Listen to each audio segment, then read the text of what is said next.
Pourquoi le QI et le PIB des nations sont corrélés? Écrit par Nîmes. Les individus dotés d'une vision du monde proche de ce que j'ai nommé « prométhéenne » vont se retrouver dans différentes familles idéologiques même s'ils seront naturellement plus représentés dans certains groupes que d'autres et que j'ai des préférences personnelles pour certains groupes plutôt que d'autres mais il y a des gens de qualité dans chaque mouvement. Pour rappel, je nomme prométhéenne une vision du monde faisant la part belle à l'information et reposant sur les deux grands principes connus à ce jour qui vont gouverner la vie, à savoir la thermodynamique et l'évolution. La thermodynamique pouvant être perçue comme le chaos dionysien duquel émergent les individuations guidées par l'évolution apollinienne, Prométhée intégrant lui-même à la fois un aspect dionysien et apollinien, il me semble être un égrégore tout indiqué. Cependant, aucune des familles politiques que je vais présenter ci-dessous ne partage entièrement ce point de vue. Le point commun de tous est sûrement avant tout et seulement, mais c'est déjà beaucoup une vision du monde incluant les connaissances darwiniennes et leurs conséquences. Mais on trouvera aussi des gens imprégnés du legs de la Grèce antique qui a fondé notre civilisation.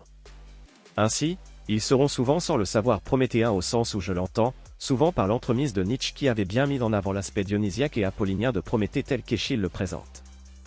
Le Prométhée d'Échille est, à ce point de vue, un masque dionysien, tandis que, par le sentiment profond d'équité dont nous avons parlé plus haut, Échille trahit sa descendance ancestrale d'Apollon, le dieu clairvoyant, le dieu de l'individuation et des limites imposées par l'esprit de justice.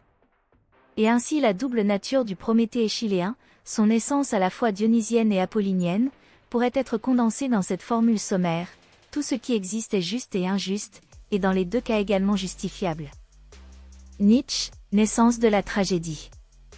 Ces groupes sont 1. L'intellectuel dark web dont les représentants seront souvent des centristes radicaux.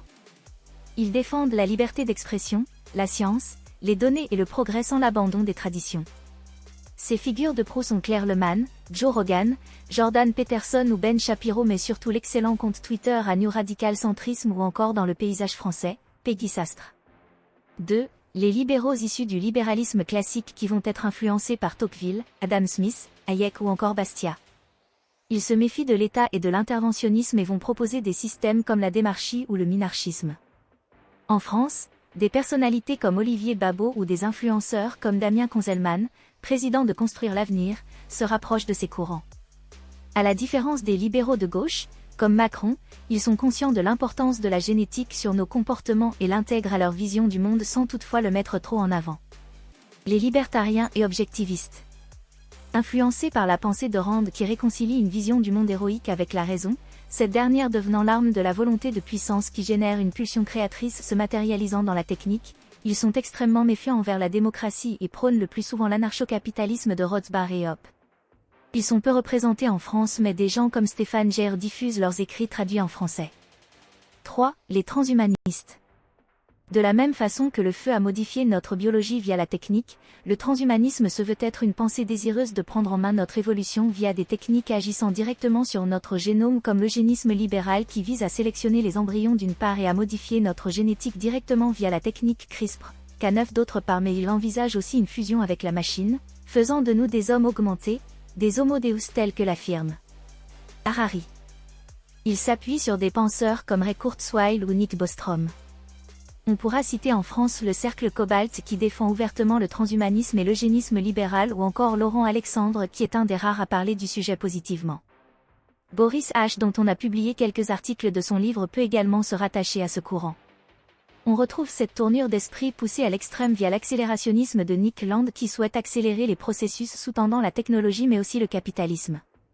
Toutefois, Nick Land n'est pas un transhumaniste. 4. Les occidentalistes. Courant qui se caractérise par la défense de l'Occident, et du modèle de société occidentale moderne en général, avec une place centrale pour la liberté, le progrès, et l'hédonisme. Ils vantent les mérites de la curiosité et le goût pour l'existence d'une part, et d'autre part l'autonomie de pensée, du savoir et des sciences ainsi que la pratique des arts et des exercices physiques. L'occidentalisme se définit par un refus de considérer la tradition et le passé comme une solution aux problèmes occidentaux actuels, avec comme élément constitutif une critique parfois très radicale de la religion chrétienne. Je trouve des vertus non négligeables à l'hédonisme lorsque ce dernier s'accompagne d'une discipline personnelle. On le retrouve dans l'esprit de la Renaissance renouant avec l'esprit antique et remettant le corps et la matière à l'honneur dans un mouvement humaniste plaçant l'homme au centre de la pensée. Cependant, l'hédonisme étant la doctrine selon laquelle le bien est tout ce qui vous procure du plaisir, par conséquent, le plaisir devient la norme de la moralité, je ne saurais y souscrire.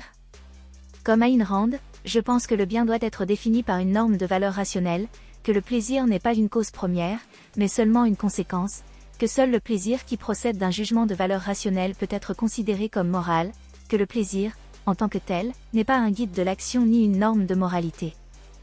Nous nous rejoignons cependant sur certains principes comme la défense d'une grande Europe fédéraliste opposée à l'impérialisme russe. Une des principales organisations occidentalistes est le parti du même nom fondé par Solveig Mineo et Jan Meridex, ayant pour devise liberté, progrès, hédonisme. On peut déceler également dans les vidéos du lapin du futur, lapin taquin, une vision du monde s'approchant des idées occidentalistes. On peut aussi rattacher Peter Collins et son organisation, les Fondationnautes, à cette sphère, ayant été lui-même proche du parti occidentaliste à un moment donné. 5. Les Nietzschéens. Famille hétéroclite tant la pensée du philosophe a été reprise par des courants différents. En France, des figures comme Julien Rochedy ont permis de populariser sa vision du monde notamment via une vidéoconférence approchant le million de vues. Aux USA, un autre gros influenceur en la personne de Bronze Âge pervers véhicule la pensée du maître. La difficulté avec Nietzsche reste de le convertir en une politique sans trahir ses enseignements. Les fascistes l'ont tenté avec un succès très mitigé à mon sens, et récemment Romain d'Aspremont a repris l'auteur à son compte pour développer sa propre pensée de la droite prométhéenne. 6. Dark Enlightenment NRX. Un des trois courants de pensée sur lesquels s'est appuyé l'alt-right avec le paléoconservatisme et la nouvelle droite, mais le seul intéressant à mon sens. Initié par Curtis Yarvin sous le pseudonyme Mencius Moldbug, complété par Nick Land et financé par Peter Thiel, c'est un courant de pensée sorti de la Silicon Valley libertarienne ayant compris que ce dernier était une impasse d'un point de vue électoral. Voyant la modernité comme un problème fondamental et la démocratie comme un système en conflit avec la liberté, ils défendent une forme de césarisme via une organisation néo-caméraliste plaçant à la tête des administrations politiques des CEOs. Ils n'hésitent pas à nommer en particulier Elon Musk comme un bon candidat. Pour Land, l'État ne doit pas seulement être limité pour laisser faire le capitalisme, il doit être un agent du capitalisme. 7. Thieliste.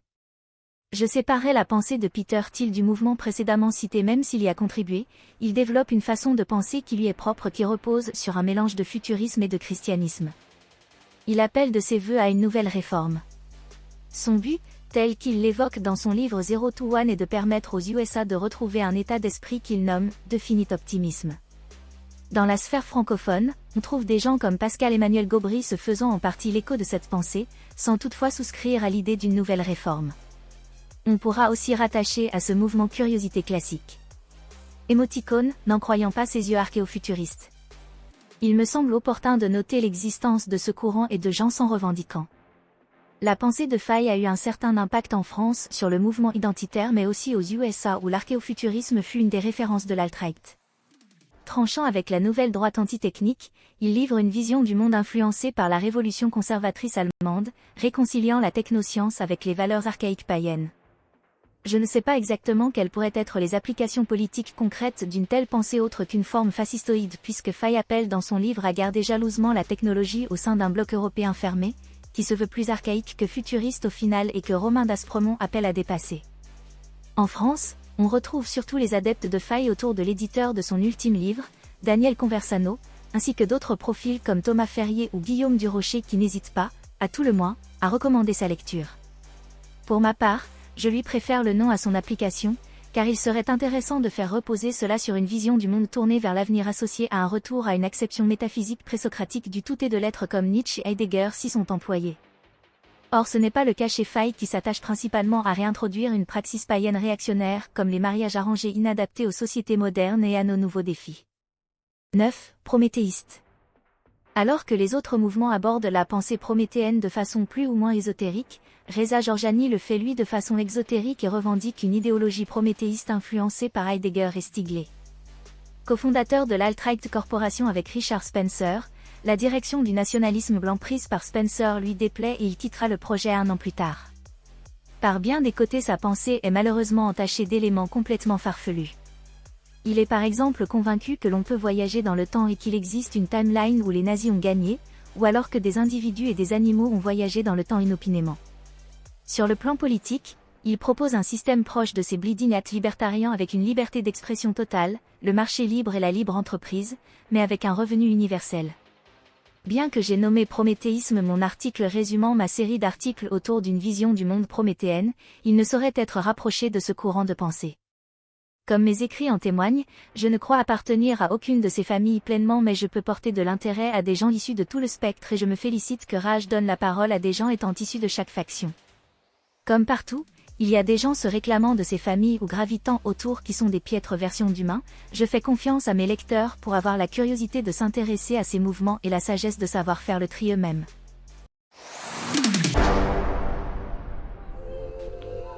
Cet audio vous a plu ? Abonnez-vous à notre chaîne afin de recevoir tout notre contenu et soutenez-nous sur Tipeee, le lien est dans la description.